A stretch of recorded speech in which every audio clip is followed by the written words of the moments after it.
reference ranges are lowering year on year, and the reference range is calculated according to the current population. So if you compare the testosterone of an average person 5 years ago today, it's lower. We haven't devolved. It just means that we are living in a sicker society. If somebody's had incredible trauma in their life, they're going to need way more support than listening to Goggins. Stay hard. In the same breath, you don't want to treat them with cotton wool. It's always positive reinforcement. It's baby steps, isn't it? It's rooming. The journey of 1,000 miles starts with a single step. You have to take the step. Hello, everybody, and welcome back to another episode of the Extrospective podcast with your host, Zach Villeneuve-Snell. In this week's episode, I am joined by Dr. Robert Stevens, who is a medical doctor, formerly a GP in the NHS, who left a career in the public sector to set up the Men's Health Clinic, a globally recognised private medical clinic whose mission is to deliver gold standard care in people's lives, particularly addressing testosterone deficiency through a holistic approach with hormone replacement therapy, if required.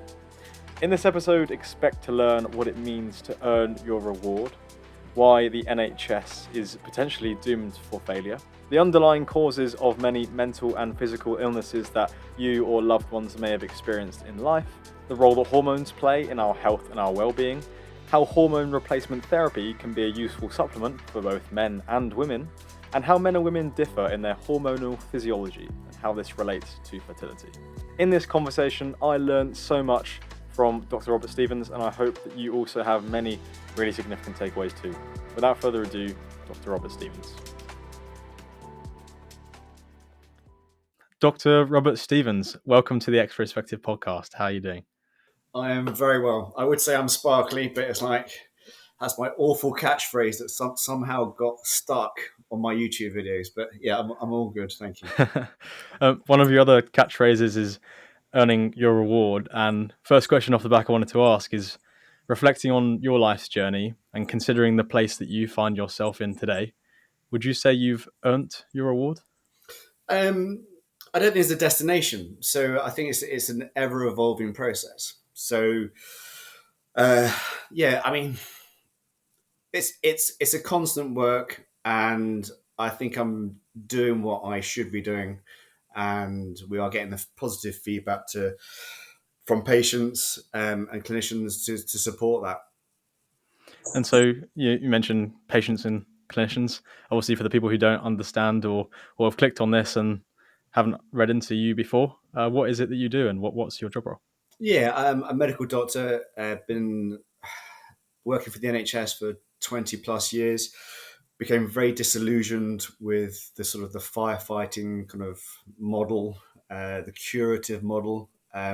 Wanted to move into more of a preventative role, and sort of stumbled really accidentally onto testosterone deficiency and subsequent managing men with testosterone replacement therapy.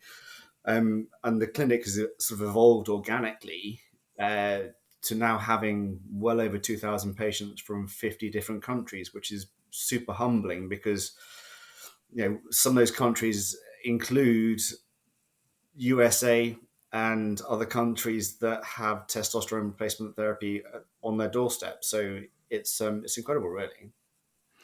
Yeah, I suppose it's one of those things that is an ever-growing conversation, and you're there having had the previous experience and having all these qualifications that you've kind of come at it at the right moment, and therefore, people are looking out for it, and you are one of the leading voices, I suppose, in the space. So I suppose it's probably a bit of a responsibility as well to ensure that you're delivering that message.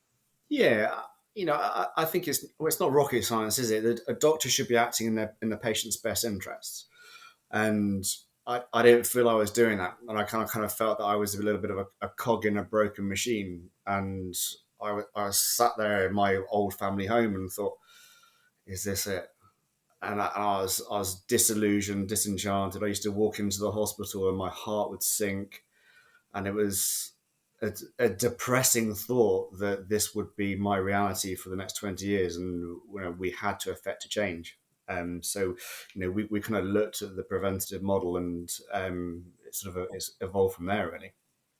And I look forward to unpacking exactly what that looked like at the time, and then how you've progressed from that into today. But again, just for like the listeners' context, for people who the last time they studied biology was maybe decades ago, or they've heard these loose terms. I think it's probably important to define terms before we start setting off into the podcast. So, within your work, obviously, it's testosterone replacement therapy, is TRT, and hormone replacement therapy, or HRT. And I know you've started doing kind of hormone replacement for women as well as men now, even though it's called the Men's Health Clinic. But yeah, in terms of these top level terms, how would we define them, and what does your work actually do for people? I mean, let's describe what testosterone is. Testosterone is an anabolic hormone. So that is essentially growth and repair. So you're repairing from the day to prepare for the next day. And again, our testosterone follows this diurnal pattern: day, night, day, night, day, night. Historically, we've always thought of testosterone as being involved simply in gains, sex, and that's further kind of highlighted by YouTube and all these sort of RIT kind of YouTube influencers who jump on TRT.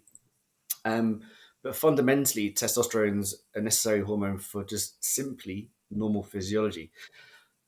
The medical profession doesn't really have an interest in testosterone deficiency.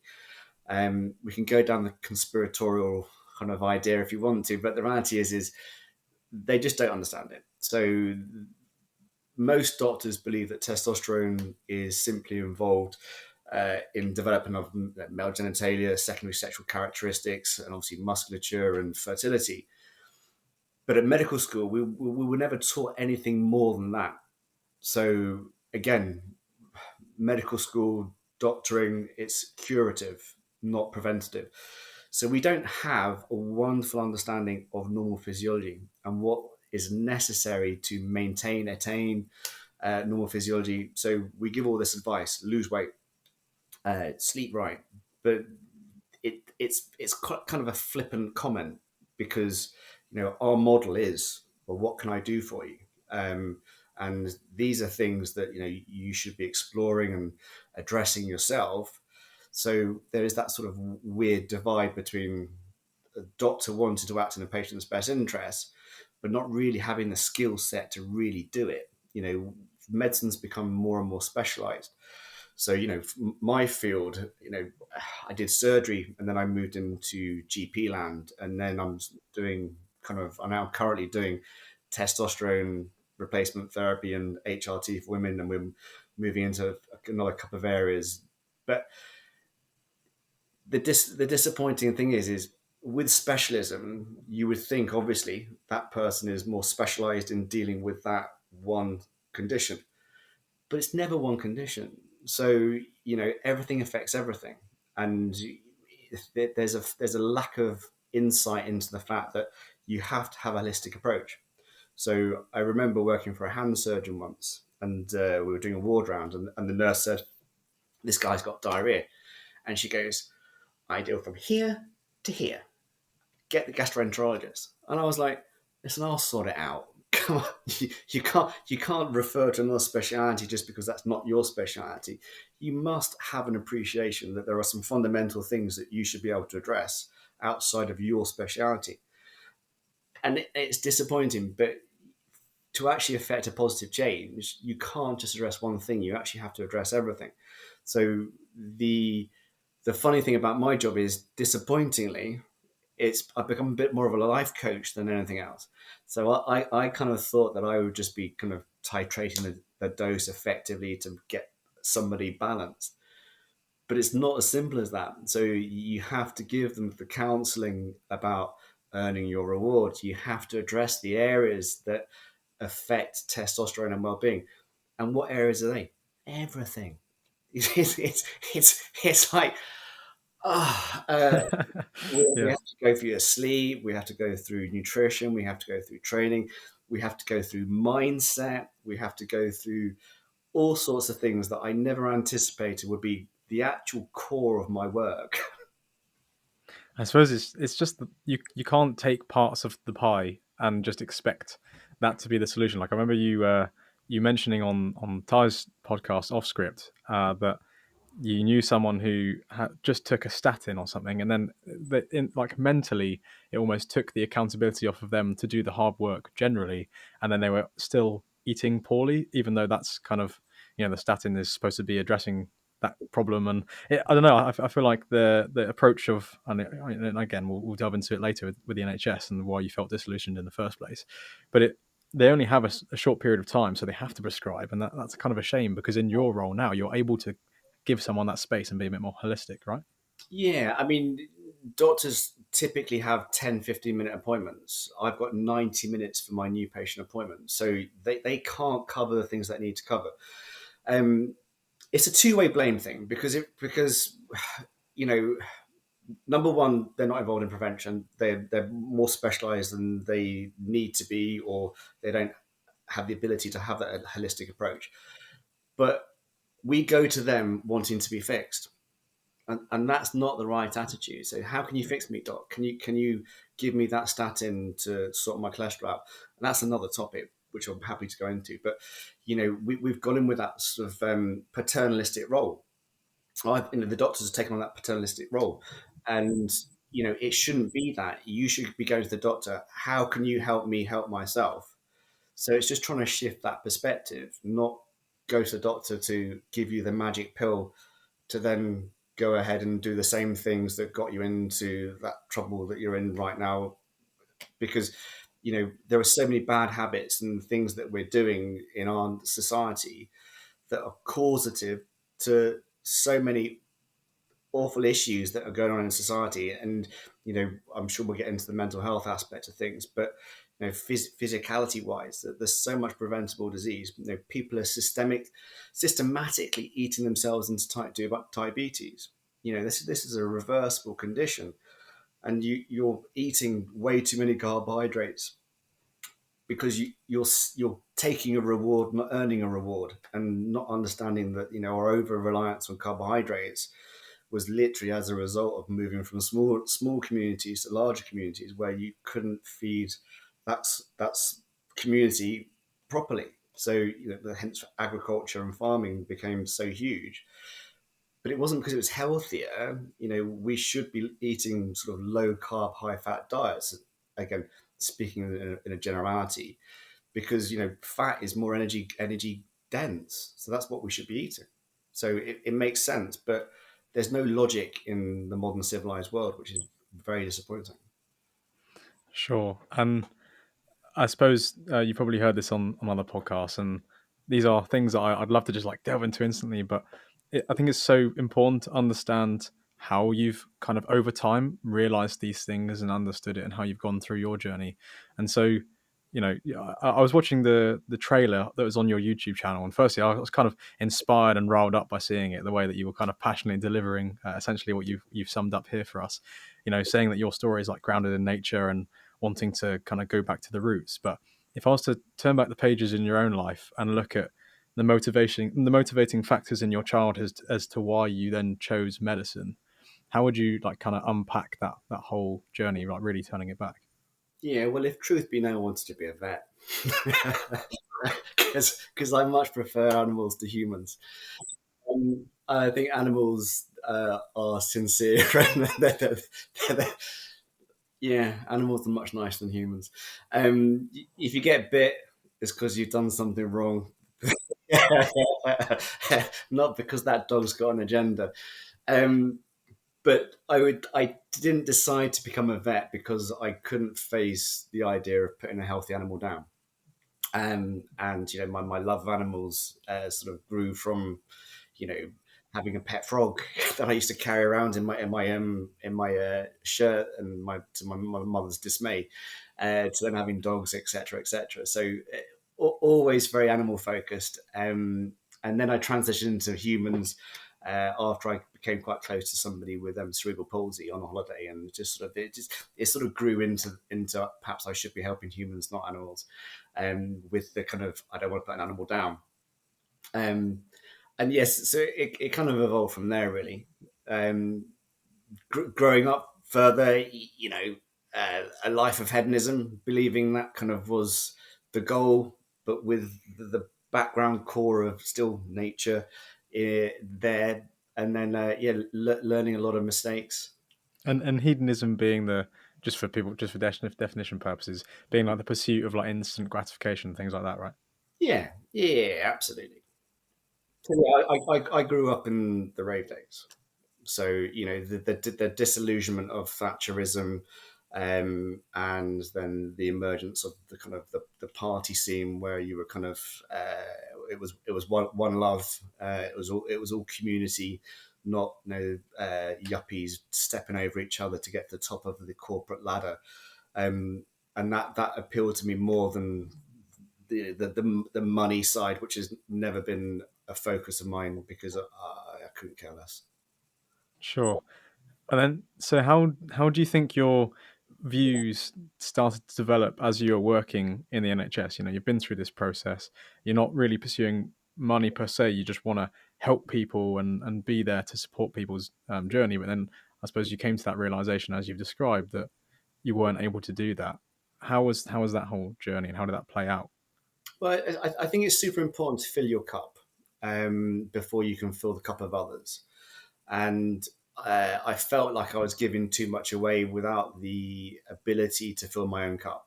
And the firefighting model, the overworked, sort of the toxic overcrowding that happens in medicine means you can finish a shift and really not know what's happened. And in medicine's difficult because you can have 99 patients who are super well, but you've got the one patient that's unwell, and the only one you're focusing on is the one that's unwell. And it's often a situation where you can't do anything due to lack of lack of ability because of you're off shift, or you have to go home, or there was a burden of responsibility that I didn't want to continue on to my further career because it was bringing me down. Do you think that, like, do you think that that's just a natural byproduct of the fact that the NHS is en masse free, and that people, like, it's quite a unique thing in the West and in democracy and stuff that we have the NHS, and it's fantastic for many reasons. But like, also, do you think there's any way around what you've described with it being firefighting in nature, just because of the sheer volume of people and the fact that it is free and available for everyone to use? No, I think it'll be privatized very soon. It's already happening. That you wouldn't employ Jeremy Hunt if you were going to keep the NHS for the people. He's written a book on how to privatize the NHS, but there's toxic overcrowding. It's underfinanced, under resourced. You're literally firefighting, and it will crash. So again, ultimately, I didn't think I could help, and this journey has led me to realize that you've got to take responsibility for your own health and put those things in place to prevent you from needing to use the NHS. Um, Cancer care, emergency care, top drawer. But the reality is certainly the field that I'm in is it's atrocious, and obviously you've got parents and you've got relatives that will have experiences with the NHS. Lots of them are bad, and that shouldn't happen with this top tier system that we're in. But it's happening all over the country, and it's not something I want to be a part of. There's a massive postcode lottery. When I speak to my parents, they can't get appointments to see the GP. Is that because the GP's on a golf course? No, it's because there are no appointments. And if there are no appointments because the GP's going down to 3 days a week, that GP went into medicine to affect a positive change to society and to humanity. So that GP is likely gone down to 3 days a week because they are cracking under the pressure from the patients, who are incredibly demanding and have a sense of entitlement that you wouldn't believe, and the pressures from the regulatory bodies who place limitations on what you can offer and how you can offer it. So it becomes just an unviable product. Mm. And I'm sure, yeah, I'm sure it will be something that I experienced more in future with, aging parents and grandparents and things and friends, and I suppose then you do start to look for alternatives. And as you were thinking about this, was there a point like years before you kind of went private that it was kind of nagging and playing on your mind? And then I kind of want to ask, what was the leap of faith as to go and leave your role and go and set up your own thing? Uh, I broke up with my ex, and I sat in our family home and thought, Christ, I can't do this for much longer. and and I was going to be crazy cat man because we had two cats, and I just thought this can't be my future. Up until then, no, it was okay. I was going to become a partner in a GP practice, but yeah, it was the nail in the coffin was literally breaking up with my ex and thinking, right, I need to do something. So I disappeared to the cruise ships. So I had a little bit of a life of Riley for a couple of years. Um, but it gave me time to reassess, and rethink where I wanted my journey to go. So again, it naturally evolved into the preventative model and just taking responsibility for your own health and just utilizing my medical knowledge with my love of the gym, with my love of nutrition, love of all the things that you need to have in place to stay a healthy human being. So were you? I'm assuming you were like going to the gym and eating well and doing all these things alongside being in on GP practice, and then you were able to then really like transfer that knowledge onto your patients when you went private. Yeah, I think the problem is you have an assumption that people know about their health or have a basic understanding about their health. I mean, working in the accident emergency department, you realize that people don't know anything about their health. But working on the cruise ships, most of the crew were Filipinos and Indians, and they had no idea about anything. So I ended up sort of running like a health promotion kind of course for them, and then running like an insanity class, rush fit class for the officers, and again, there was just that natural evolution of practice to go right. Okay, I can affect a change. I need to make it. It's a terrible cliche, isn't it? I want to make a difference, but you want to make a difference. There must be something at the end of this tunnel. It's exactly the same for myself with kind of the epiphany I had last year is to go into clinical psychology. Is that I feel like I have a heart for that, and I know it's going to be an arduous process to try and get to that qualifying place, but I kind of I really like what you've done and the way you describe your ethos, and that kind of inspires me in part to try and embody some of those values in hopefully how I would conduct myself moving forwards and pursue something. And again, there's a question for me with public and private, and whatever comes to that in 10 years, because I also recognize in the same vein that it may be potentially firefighting and maybe potentially could offer a better, more rounded service in the private sector. I mean, I would strongly recommend going private. The reality, well, listen, there won't be an NHS, so I would create your USP, and run with it, because the reality is yeah, you can affect a more positive change and be in charge of everything that you do. So again, there are limitations as a GP on what you can offer, how you can offer it, and who you can offer it to. There are no limitations in private practice. I can offer the best of everything, and that's what we offer, because I wouldn't want second best anything ever. So I want to offer you guys and offer a service that I would want, and I don't think you can do that when you've got budgets and people breathing down your neck and uh, demanding patients who have that sense of entitlement. The money thing. I wrestled with that for quite a long time, because again, it's a difficult concept for anybody really who's got a sense of ethics. But I kind of got used to it, because we have to place a monetary value on things in order to value them, which is incredibly horrible to say. But when you're paid for something, you're going to be all in. If you get it for free, you're going to be half-assed. Lots of my patients say to me, "Oh, doc, I wish I'd come here 10 years ago," and I go, "No, not really." Because I know what you mean. 10 years ago, you kind of needed the help and the support, but you wouldn't have been invested as you are now. So sometimes, this is life, isn't it? You have to go through adversity to realize that actually that adversity builds you up, even as hard as it seems, builds you up to this present moment now where you have to make the decision to affect a positive change to what you do next. If it's an easy decision, you don't fall, you don't go through with it because it's, yeah, no big deal. So sometimes that adversity is necessary.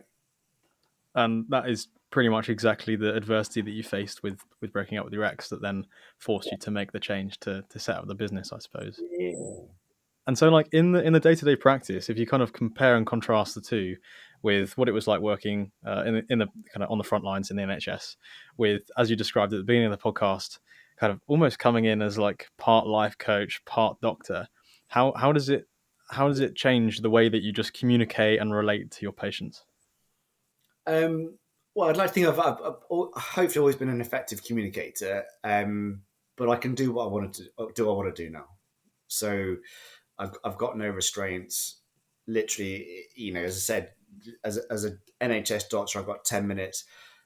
My new patient consultation is 90 minutes. So, the contrast is vast. There's no way in hell I would ever go back. COVID was interesting because I did wrestle with going back. But then Lydia said, obviously, we've got a responsibility to our current patients, not really understanding COVID. I thought it was going to be like the plague. And so I did have a little wrestle with my conscience to say that my colleagues are going to struggle, so I should do the right thing and go back. I am incredibly glad I didn't, and yeah, it's allowed me to act in my patient's best interest, which has given me, a sense of achievement on kind of. Uh, I'm incredibly proud of what we've achieved. It is absolutely incredible because we started off, Lydia and I, in the basement of a GP practice in like a private kind of health place, with all like the physiotherapy and aesthetics, and we've now got our own clinic with patients from 50 different countries. It's literally insane, but it's because we had a goal, we had a vision, but we've always acted in the best interest of the patient. It's a private clinic, a pay-for clinic, but every decision's been made in the best interest of the patient. There's never been a business decision, and I think that's why we're a success. Sure, sort of like there's a quote that a previous guest Louis Blake said, which is he's an angel investor in like the plant based sector and stuff. But he says like purpose over profit, and even if the profit does come, it's making sure that like you're asking why, and you're continually to ask why as to why you're doing something, and if that comes back to serving people, then if you do end up with a successful business, then fantastic. You've not sold your soul to get there, which is that's probably something that you can definitely attest to with what you've done. Yeah, it's 100%. I'm sure you've heard of Alan Watts. It's what do you desire? You know, whatever you're passionate about, do that because you will find other people interested in it, and you will become a master of it eventually. But do what you're passionate about, and I think it must be very disappointing for lots of people who work to live. And again, Alan Watts, treat work as play. It's not a flippant comment, but as in enjoy what you're doing because it is that relationship that I have with my patients that makes this special. Because the medicine's the medicine. That's relatively easy. I tell you what to do, but it's well over 2,000 patients have sat in the chair opposite me, and I can now read where they are in the journey, what they need. So it's been an evolution of not only practice but skill to obviously lots of patients have been with for years. And I often apologize when they come in because the journey now to uh, well-being is so much easier because it was an evolution of practice. So we started off using the current guidelines, believing they're the best because obviously we listen to the committees and the faculties and as well. But again, it's taking a little bit of a step back and reassessing what's right and what's wrong. And there was a lot wrong. So again, it goes back to subjects being too specialized. I took a step back and went, well, the data says this. I don't have much time and patience for data. I take the data and I apply it clinically to see if it works. But we took the data, we applied it clinically, and realized it didn't work. So then we're like, okay, well let's take a step back again and go right physiology. Okay, common sense. Oh, okay, let's let's trial this. And again, the proof of the pudding is in the eating, and our methodology works. And so, delving now into that methodology and kind of hopefully for the listeners' benefit as well, kind of that top-down overview of things. Looking at it from a perspective of why someone would need some kind of hormone replacement therapy, what are some of the root causes of having low testosterone or needing to come to a place where they kind of consult someone like yourself for Yeah. So I mean, there are obvious pathologies. You got your signals get sent down from the brain to the testicles, so there are pathologies associated with that. But endemic within our society, it's obesity, too much stress, obvious things like anabolic steroid use, illicit drug use, uh, heavy alcohol use, opiates that are prescribed and non-prescribed, antidepressants, traumatic brain injury. I mean, the list goes on. Again, we live in a very poisonous society. The reference ranges are lowering year on year. And the reference range is calculated according to the current population. So if you compare the testosterone of an average person 5 years ago today, it's lower. So we haven't devolved. It just means that we are living in a sicker society. So again, ultimately, you're going to have to take a little step back and take personal responsibility and apply principles, not rules, to affect a positive change to your own health, because nobody's going to do it for you. Sure, and I really like the way that you kind of take it as a kind of working backwards. So rather than the system of the NHS is kind of goes straight to medication, it's almost in reverse. It goes medication, hormone, exercise, nutrition, and lifestyle, and that's the way that you sort of work back up. And so, do you think those are the main things that people just need to turn back to being out in nature, as you've described as well with your own journey? Yeah, it's difficult, isn't it? Because physiology is complicated. So if somebody's morbidly obese, telling them to lose weight is a waste of time, because if you've got clinically low testosterone levels, your physiology won't allow you to lose weight, because if you go into a caloric deficit, your SHBG will go up and lower free testosterone, which will make you feel worse. And it does get quite complicated. But yeah, I'm trying, even though it's going to give me money, not to put you on TRT, because if you don't need TRT, you're not going to benefit from TRT. So if there are some obvious things that you can address, like your sleep hygiene, your nutrition, your exercise, your stress levels, I would strongly advise you to address those issues, because fundamentally, if I optimize your testosterone level and those issues are still there in the background, you're not going to feel the benefits of TRT, because TRT is not magic. It's just normalizing your hormone levels. So I was asked recently, how does testosterone make you feel? So I don't know how to answer that question, because the reality is it's normal.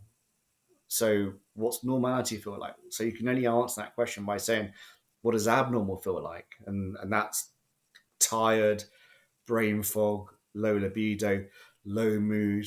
And then you get the more physical signs. You can get pathologies such as osteoporosis, anemia. You do have low lean muscle mass. It's that's the only way you can really describe it. How should you feel? Normal. I mean, that's. I want you to be motivated and driven to get up and earn your reward. So I always talk about kind of glass half empty, glass half full, because glass half empty is low testosterone. So it's like, hell, let's be glass half full. But if life is about anything, it's the appreciation of it's the subjective appreciation of subtle changes in physiology. So if you're always glass half full, then there's nowhere to go. So you're always happy. That's weird. So you don't want to always be happy. You want to have the ability, or you want to consciously decide to be glass half full, because you can still decide to be glass half empty with the wrong perspective. And if you've got a history of trauma, there are lots of things that are leading you down the path half empty kind of glass. So my role in this kind of like weird kind of life coach kind of thing that's evolved is like, go earn your reward, see the glass as half full, because that's what it's about. The testosterone's the foundation to allow your nervous system and your brain to work. So with low testosterone, your chronicity, the chronicity of the hormone is gone. So you're reactive with the autonomic nervous system and reactive with the brain. So you're missing one of the angles of a triangle, and it's the most important angle from a health perspective. Yeah, and so it's almost interesting because each one directly feeds into the other. It's like, well, it's like when people always ask the question, when will I feel motivated, or when will I feel feel the urge to do something? And often it's after you've done it, you then feel, oh, that was so worth it. Like, the morning sea dips that I've seen you occasionally do, and I've done them over the winter as well, down at Southbourne. It's sort of like you don't want to do it initially, but then you get the rush afterwards, and you feel incredible, and then that you chase after that feeling, and you've earned the dopamine, you've earned the reward, and you've kind of programmed your brain to do it, to release those things in the correct order, rather than maybe lying in for another hour, rolling over, and going on to this thing, the mobile phone, which I'm sure many people can relate to listening to this, where you get sucked into that comfort and you get the reward of things without actually having to do the hard work, and then your testosterone doesn't really kind of, yeah, I don't know, how do those things all come into play with comfort? You don't get any reward from looking at the phone. That thing is designed for you to look at it. But if you get the reward from the phone, then you're going to put it down, or you're going to look again. But all you're going to get from your phone is cortisol. It's utterly horrendous. But you must go through adversity to get a reward, because we talk about the diurnal pattern of testosterone. So your anabolic processes predominate at nighttime, your catabolic processes predominate at daytime. So activity, rest. You can further break the day down into sympathetic to transition to parasympathetic. So for those guys that don't know what that means, it means the autonomic nervous system has two arms. Well, it has three kind of. It has three. We can perhaps go into that later. But sympathetic is fight or flight, and then that's essentially hunting. And then the second part is the parasympathetic nervous system, which should start when you've earned your reward, which in hunting gatherer days is food. But it's you have to go through the adversity to get the reward. So in psychotherapy, they talk about obviously behavioral activation. Walking towards that ice bath. I've got a 2-degree ice bath at home, which I sit in every morning. And the first few months of doing it, I'd procrastinate. I'd walk into the utility room and I'd be like, God, Rob, just get in it. But once you make that deliberate decision and you sit in the ice bath and you face the adversity and you overcome the adversity, as you say, you get that wonderful dopamine hit, which means you've essentially set yourself up for the day to continue on with the wins, much like going to the gym. We all enjoy going to the gym, but it's a weird concept that you're enjoying lifting heavy things, but you've conditioned your brain into knowing that lifting heavy things is going to make you feel good. But when you start, or you don't, if you just said lift that heavy thing, like, oh god, but it's the again adversity reward. It's yin yang. You have to go through one to get to the other, and we're always seeking the reward, but we take it versus earn it. Hmm. And do you think that, because I was having this discussion, and I just made a comment on there's a gentleman called Nir Eyal. I don't know if you've ever heard of him. He has a book called Indistractable, and he was recently on Diary of a CEO. And I saw Stephen Bartlett's podcast, and I recently saw a clip where he said that it's not the comforts of life which lead us in; it's our own fault, and we should be accountable for not letting those distractions in. But then I kind of reflected on it. I was like, that's definitely true, and you should definitely have like extreme ownership over how you do that as a place to operate from. But also, like, as you've said, like, we're not devolving with having lower testosterone. It's also the case that our biologies aren't suddenly adapting to all of the fast food and instant social media and pornography and things like this, which are like all so instant, like dopamine, like we're just kind of burning our systems. And I'm probably absolutely butchering the way these terms should be used. But like, do you think that there's it's even more difficult to try and reprogram our brains now than it would have been maybe 100 years ago with these sorts of issues? Oh God, yeah. I mean, the diagnosis of ADHD is becoming the most popular diagnosis because this dopamine issue that we've got, because we're overstimulated and oversaturated with nonsense, and we're distracted uh, by something that, again, it's being forced upon us. So we have to make that deliberate decision not to expose ourselves to that thing, even though it's alluring. But yeah, we're I say victims of our own success, but we're not, because the whole kind of technology thing I abhor. It's that the happiest times I have are when I'm in nature without my fucking phone. As soon as that thing pings, oh, it might have once upon a time been a booty call, but now it's a stressor, and it's like, we're just overstimulated and oversaturated with nonsense, but because we don't fully appreciate what we should be doing. And again, we say we're seeking dopamine. The reality is we're listening to our emotions. Now, our emotions betray us, so we should be understanding physiology, living more according to our physiology to improve our psychology to improve our emotions. Our emotions are there to keep us safe, but they're not there to help our bodies. I mean, a lion doesn't take a day off, does he? He's going to get up and he's going to do the same thing every day. Well, I don't feel like going out today. It's a bit cold outside.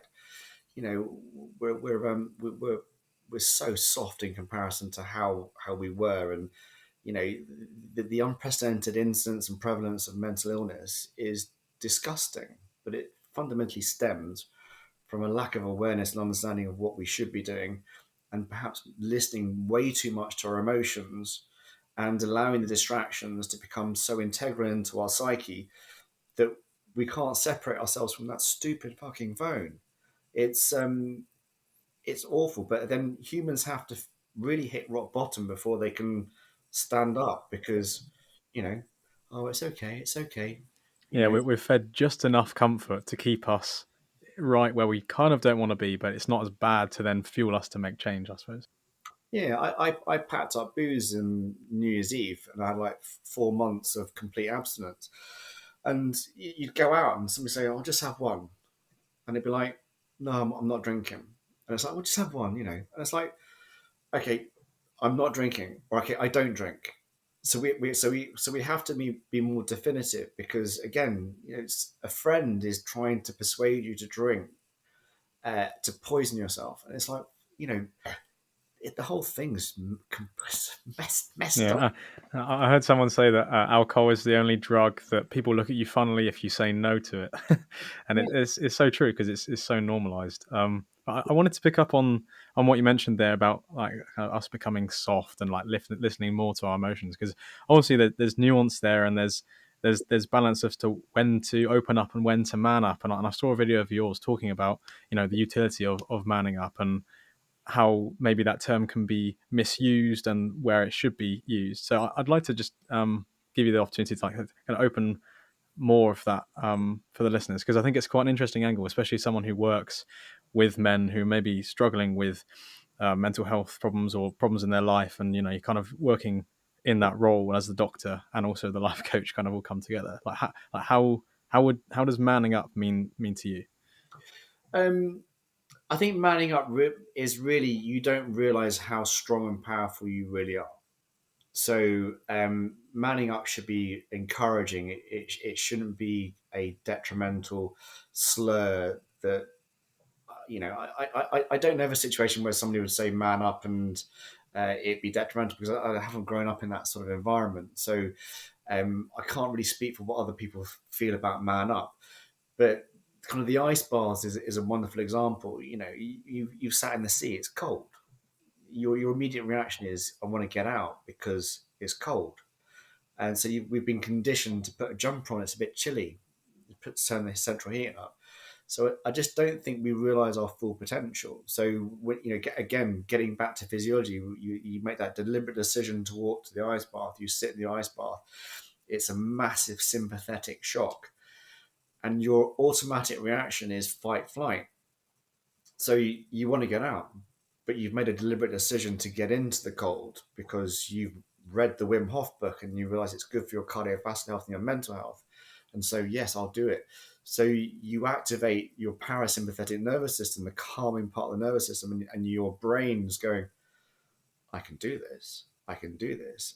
And you get out and you feel the dopamine hit, but you're literally rewarding yourself for facing adversity that you should be able to, you can do, but you've been so deconditioned into believing, oh, well, it's a bit nippy. It's like, well, you are stronger than you believe. And I think the man up comment, that's how I would use it. It's like, come on, man up. You can do this. It should be followed with you can do this. I want so we had a rock singer another day, and he said he walked out onto stage and he was like, "Oh, I feel a bit nervous." And it's like, "Why? You're a fucking rock singer." And he goes, "Yeah, but I haven't done this for a long time." And he goes, "Do you think those thousands of people want you to fail?" And it's like, "No, they want you to rock. So go rock." So we have that defensive attitude because I might fail, but it's like, man, those guys want you to rock. Go rock. So I think it's like, man, that was positive. Certainly how I would use it. So we're, we're wrapping people up in cotton wool, not realizing that that cotton wool ain't helping them. I'm not just to go into the crying corners. I don't get it. It's just put your big boy pants on and get up and get out, because sitting in crying isn't helping you, and it's taking personal responsibility. And I'm not trying to trivialize mental health, obviously, because that is 100% not my aim here. But you've got to effect a change to your health. Only you can do it. People will get bored eventually, and oh, okay, oh, that guy's got depression. You'll be pigeon-toed and you'll be labeled, and there'll be no escape because you've got the label. So only you can positively affect a change to your physical and psychological well-being. So you have to do it. So man up. No, I appreciate those comments. I agree wholeheartedly, and I think seeing it from that perspective is way more important than seeing it as some kind of toxically masculine way of saying that men shouldn't express their emotions. Because I think there does need to be healthy brotherhood and ways of kind of expressing what we're going through, but also, yeah, that encouragement that we can overcome this, and that positive light that is shed on what it means to be kind of a man overcoming adversity and going through those hard things, as we've discussed I think so far in the podcast. one of the issues is bravery. It's incredibly brave to ask for help.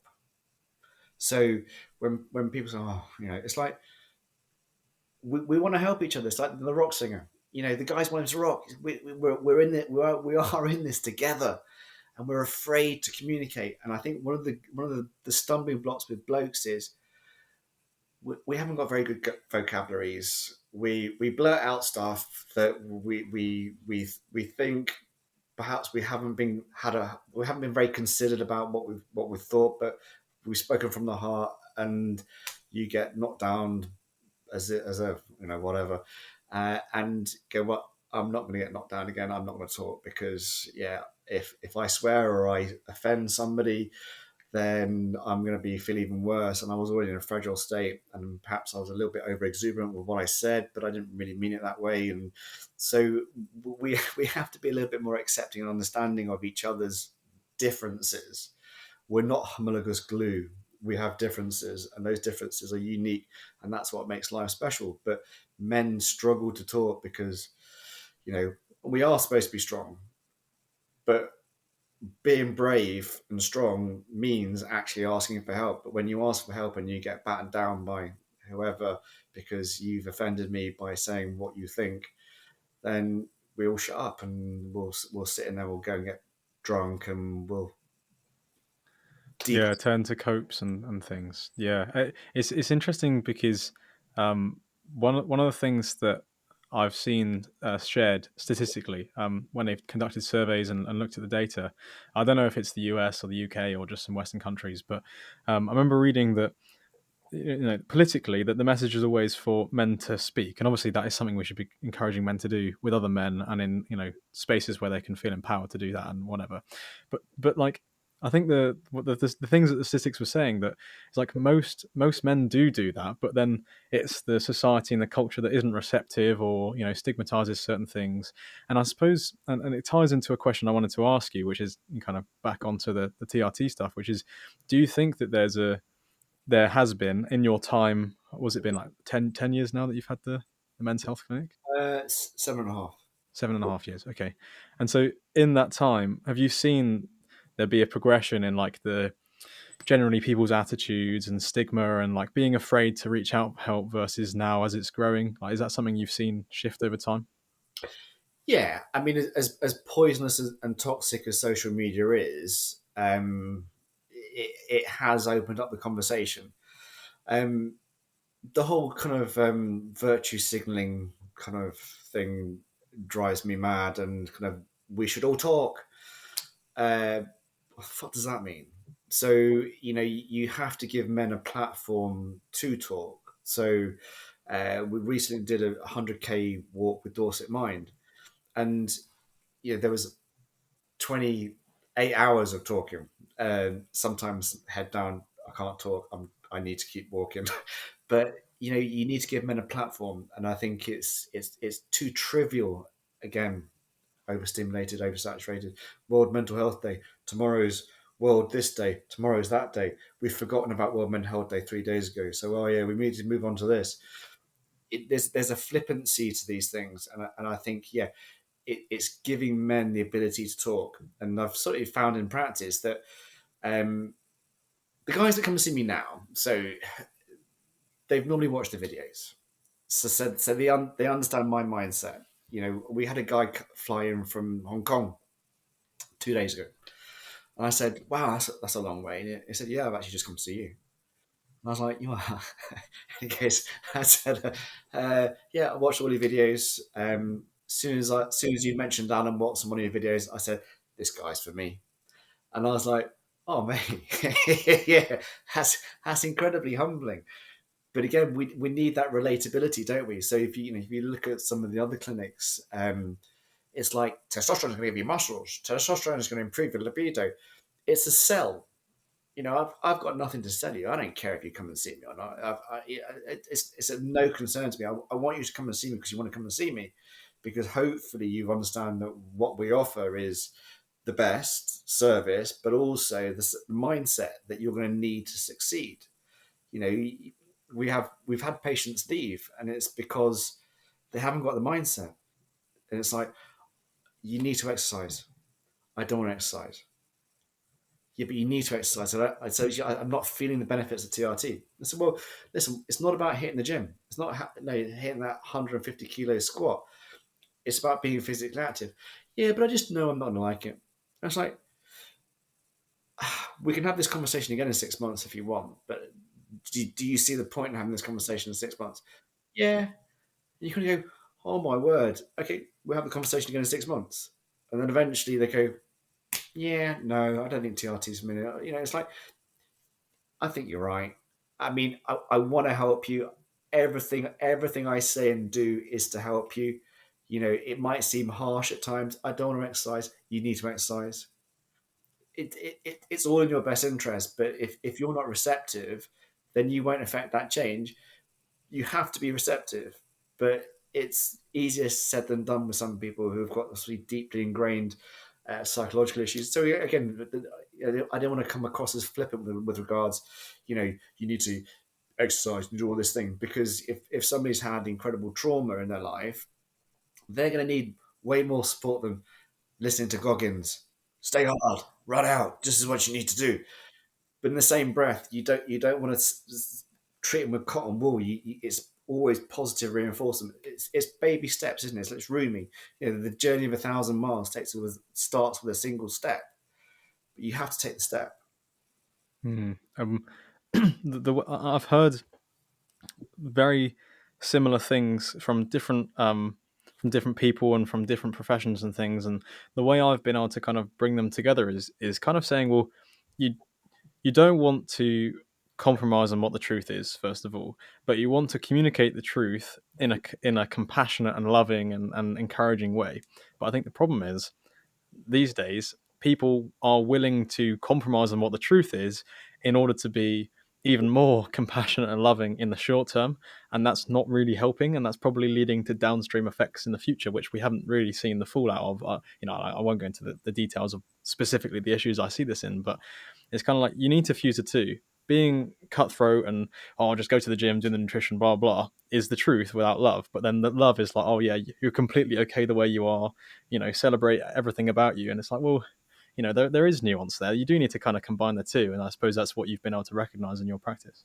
Yeah, I think it's principles, not rules, isn't it? Um, my mum says, "Why can't you just stay home and be happy?" And it's like, I am happy, mum, because I'm putting the work in. Oh, you need to rest more. Says, oh, I've concentrated rest, mum. It's fine. Oh, but again, it's shifting attitudes and perspectives. Um, when it comes to testosterone replacement therapy, it's very much selling a lie with these guys who see it as a cure all fix all. Jump on TRT, it'll make you superhuman. You know, but you can see through things eventually. But when you're feeling low and desperate, when somebody says, I can do this for you, you are going to latch onto it because you're struggling and you are desperate. But if something sounds too good to be true, it's too good to be true because it's too good to be true. So again, it's preying on the weak, or not weak, vulnerable. Um, and yeah, I'm, as you can probably tell, I'm not a massive fan of a lot of other clinics. I think if anybody was actually seeking help, um, please, for the love of God, go to a doctor-led clinic, not a online provider who's going to, congratulations, you qualify for TRT. It's like, that's not how it should be. You should be given the right information and support to decide for yourself, along with the clinician, whether TRT is in your best interest. Not go, well, if I do this, it's like, no, it doesn't really kind of work like that. Mm-hmm.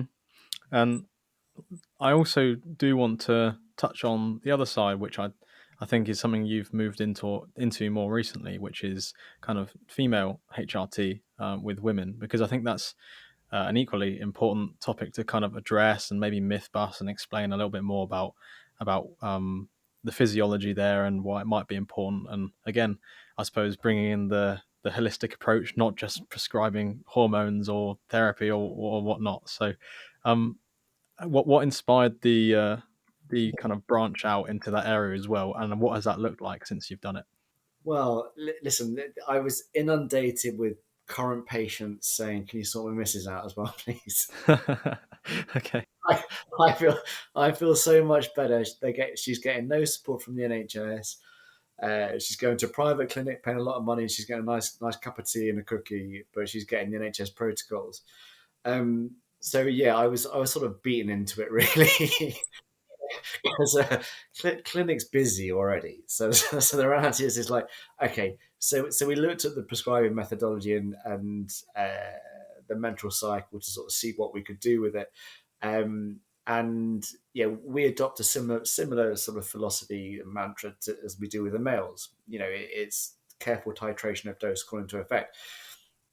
But the NHS doesn't really have much of an understanding of pharmacokinetics and pharmacodynamics, and so it's a bit of a cookie cutter approach. So we essentially balance testosterone and estradiol against progesterone, which is obviously what you should do. It's almost like a bit of a seesaw.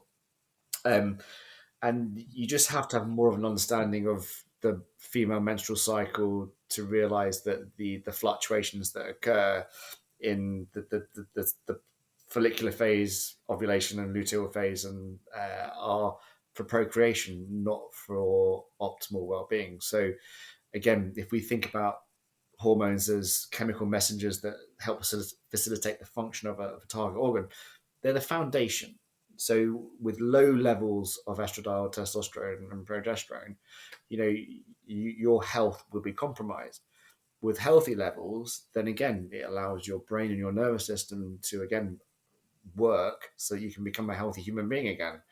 Um, there are lots of myths associated with female HRT about the whole breast cancer issue due to poorly designed studies.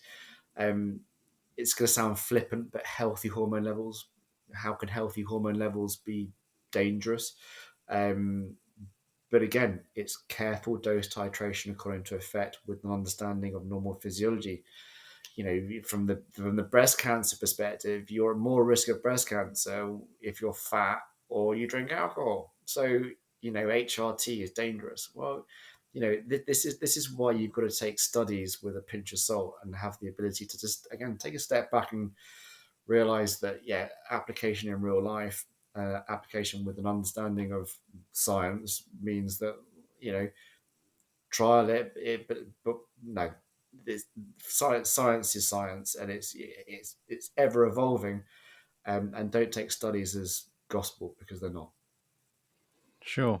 Um, definitely good advice with regards to studies, because I think people can draw all sorts of conclusions from various sample surveys and correlation, not causation, all these things that kind of come into play, I suppose, within the practice.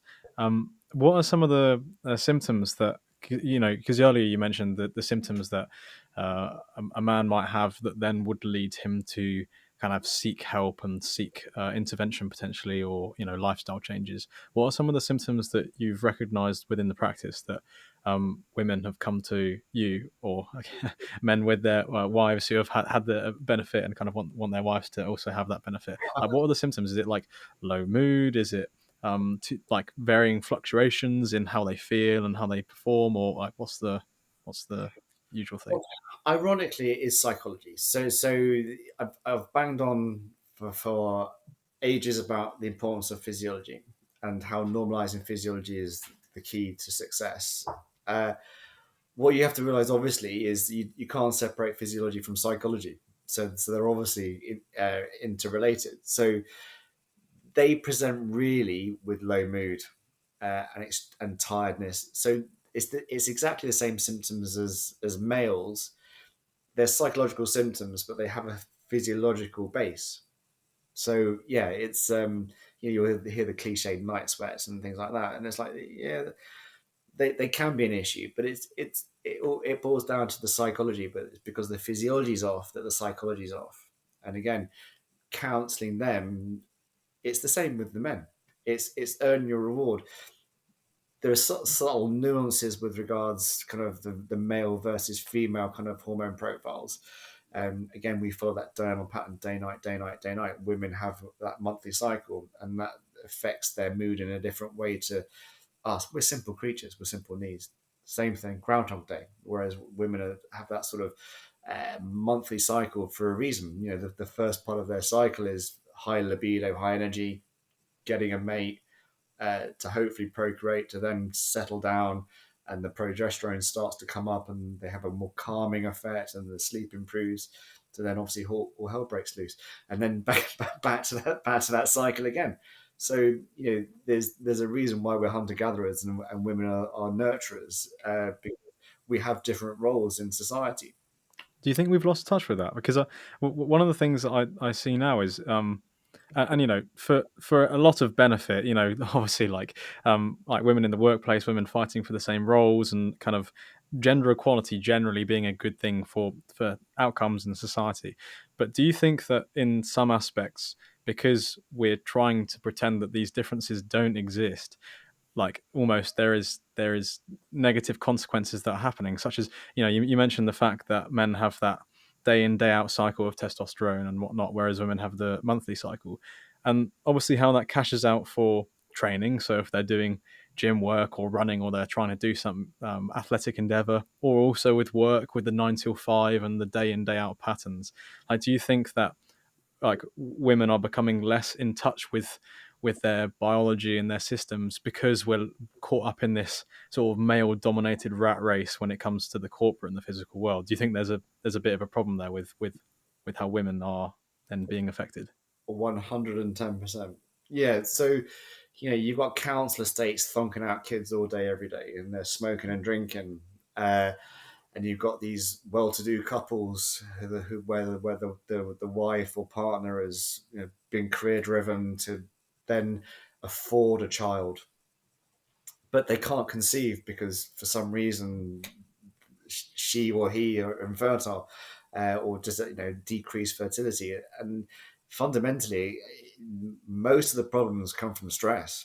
And again, I think we need to realize that we're physical beings in a world full of psychological stress, and we release the same neurotransmitters and hormones with psychological stress as we do with physical, but we're physical. So you want natural monthly cycles and the ability to conceive when you're holding down two jobs and stressed about deadlines. Again, if we go back to sort of the stress state is not a conducive state for fertility and wellness. So the stress state is a stress state. So that's when you're predominantly sympathetic, so fight or flight. So whilst we have a more kind of exaggerated fight flight response and parasympathetic system because it's the day night testosterone, that still translates into females. So if somebody's stressed, then they don't have the ability to transition into the parasympathetic state when your ability to conceive will be increased. So again, it again stems from a fundamental lack of understanding of normal physiology, and this over exuberance to be like a man. It's like our sex differences are very important. It doesn't mean a woman can't do what she wants to do and be who she wants to be, but we need to understand physiology, and you need to understand the consequences of your actions before you go down that road. Because again, we all pay the consequences for our actions, or indiscretions. Do you think that's the reason why I'm here? It didn't help. And no other animal would deliberately suppress consciousness or negatively impact its health, and we do it with a flippancy and disregard that is utterly disgusting. But again, we're seeking reward, not realizing that we should be earning the reward, not taking the reward, and then again following that path of least resistance. So it translates into both males and females. We just don't know. We've gone so far away from our true core, our true being. Um, it's horrendous, and they're all sat in front of me now.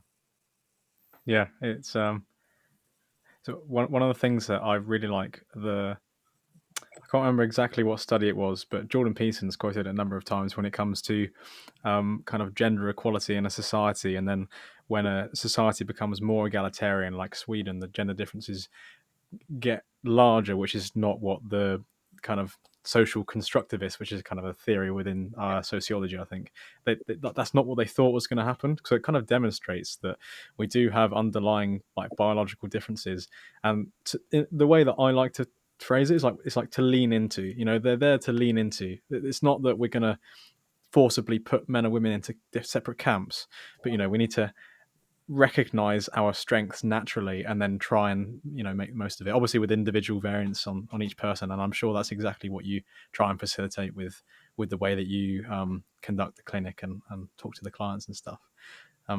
One area which I kind of wanted to ask, just because I was curious about it, which is we've talked about men and we talked about women, but have you ever spoken to a client who would consider themselves as transgender or non-binary? Is that something that you ever work with? It is beyond my field of expertise. In your clinic now, obviously it's become a normalized thing, and thankfully people are more open and talking about it, and as we've spoken about, open to seeking help and open to going through TRT and understanding more about hormones. And people that are tuning into this podcast probably have more of an open mind as to learn more about this whole space.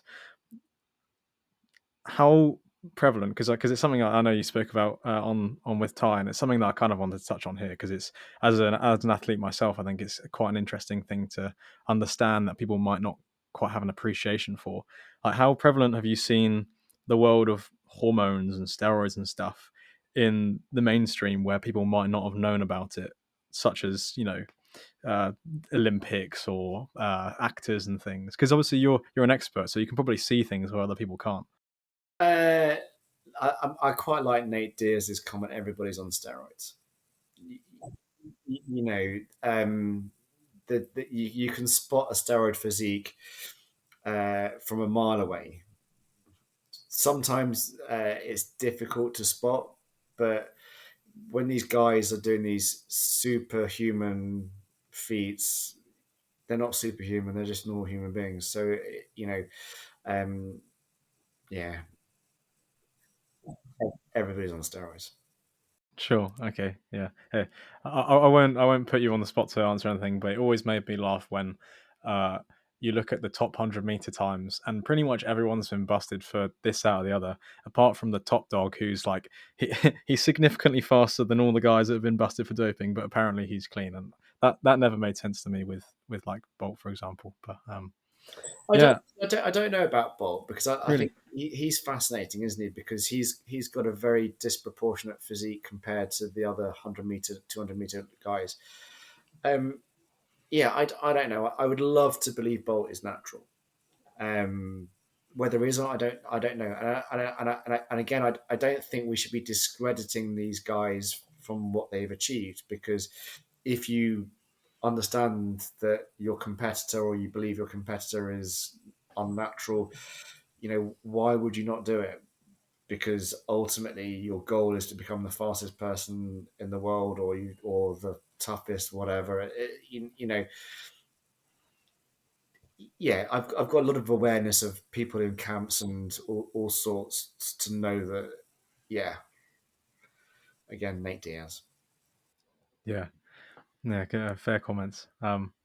So kind of coming towards the end of the podcast, I kind of wanted to reflect on where you find yourself today with regards to everything that you've learned, everything that you teach your clients and work with them through.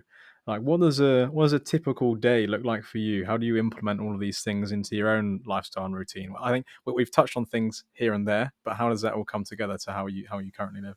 Yes, I mean, I've been in a very privileged position listening to everybody's stories over the last few years, from people from all walks of life, from ex-professional athletes to celebrities to the average Joe to super rich to super.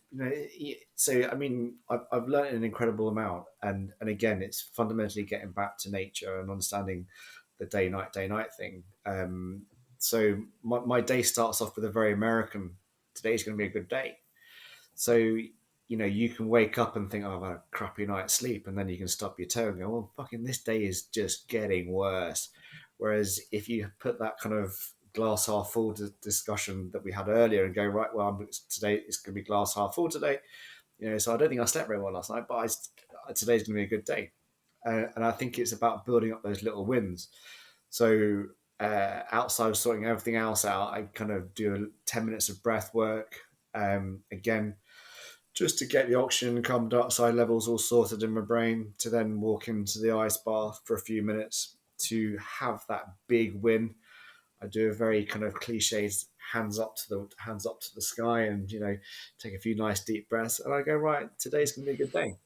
And then that sort of translates into not reacting to somebody cutting me up in a junction, not reacting to some negatives that could happen, which would normally really irritate me because I've already started the day off bad. I'll start the day off well, so it's gonna be a good day. And then a super busy day in clinic, a super stressful day in clinic because obviously I'm adjusting myself to each individual patient who is from all walks of life, all ages.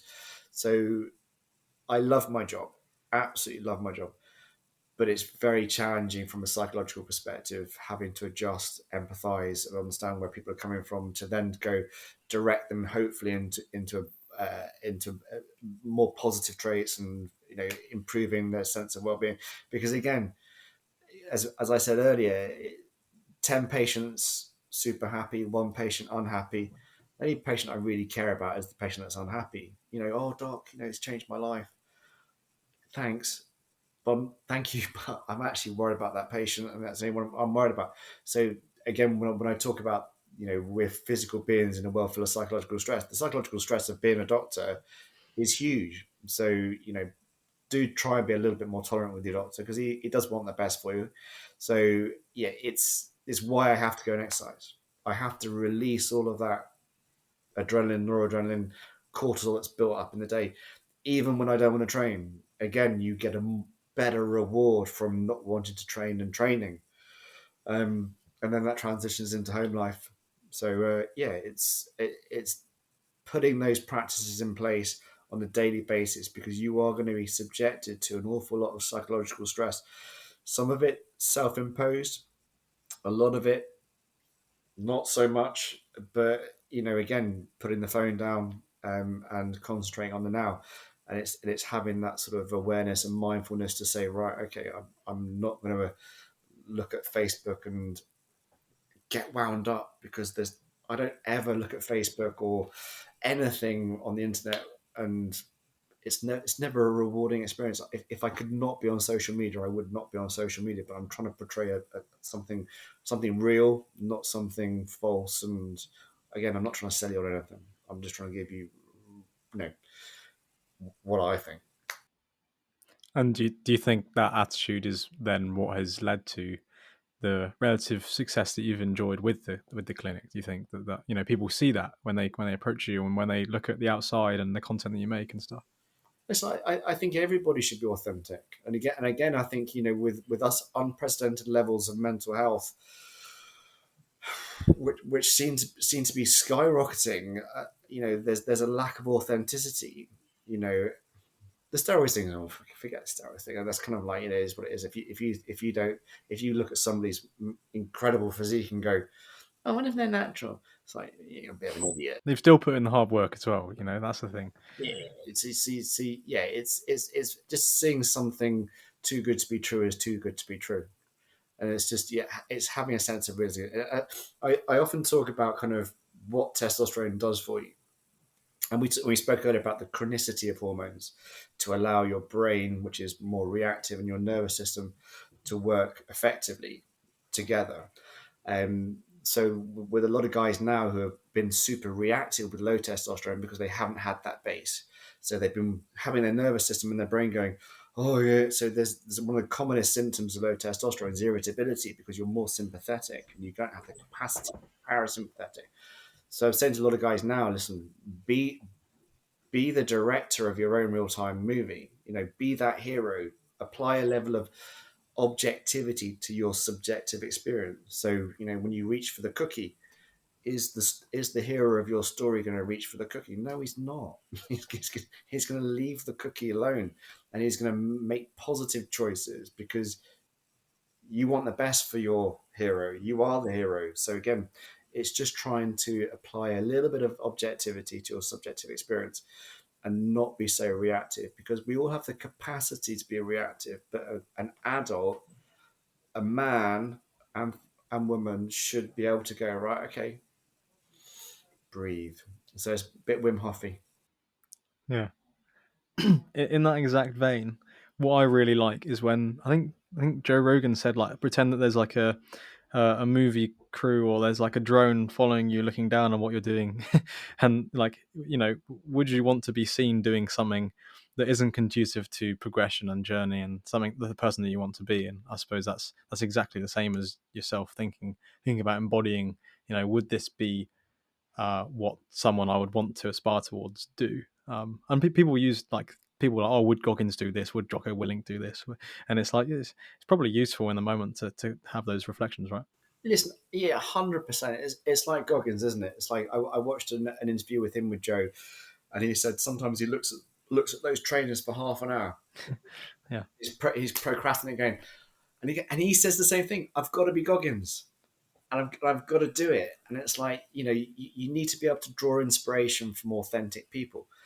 I'm not sure I'd want to hang out with Goggins, but I take what I need from him. I take what I need from Jocko. I take what I need from Alan Watts and Bill Hicks and all of these sort of inspirational people to hopefully form my own path. Again, be my own hero, because it's your journey, and ultimately you have to take responsibility. But I don't think that means that you have to be Luke. You don't have to be kind of the virtuous guy who doesn't ever do anything wrong, because he's a bore. You want to be Hans, don't you? Obviously a Star Wars reference, but you want a little bit of mischief, but you don't want to cause harm. So again, it's just being a little bit more considered about what you do, because yeah, it is supposed to be fun as well. Yeah, yeah, yeah. It's integrating everything together, isn't it?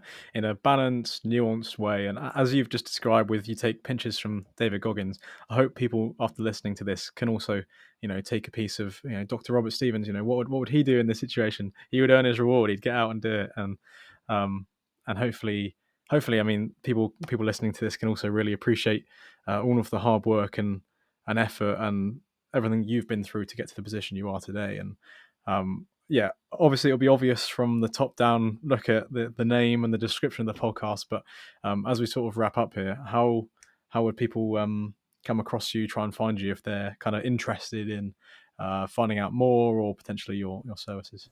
Yeah, so I've got a YouTube channel, Dr. Robert Stevens, where it's just me sat in my Land Rover, just chatting. So again, there's no sell; it's just perspective and realism and 100% authenticity. Um, then we've got an Instagram, the Men's Health Clinic, where it's more sort of ice bars and kind of like gym work and just again sort of how I live and how I want to live.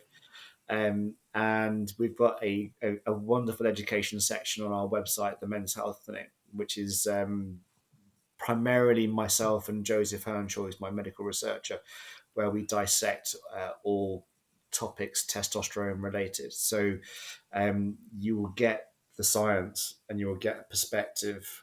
So hopefully together you will have the confidence to be able to go, right, okay, this is what I should do. Fantastic. And yeah, I'm sure if there's any questions and things off the back of this, they'll be answered in that. And yeah, uh, one random quote that just popped to mind, and now because it's popped to mind, I have to share it. Is that one of the advice that someone I follow says is that, like, make your free stuff better than other people's paid stuff. And it just popped to mind when you said, you have that all that information available on the website, and you're clearly doing it from the right place, from the heart, kind of really wanting the best for people.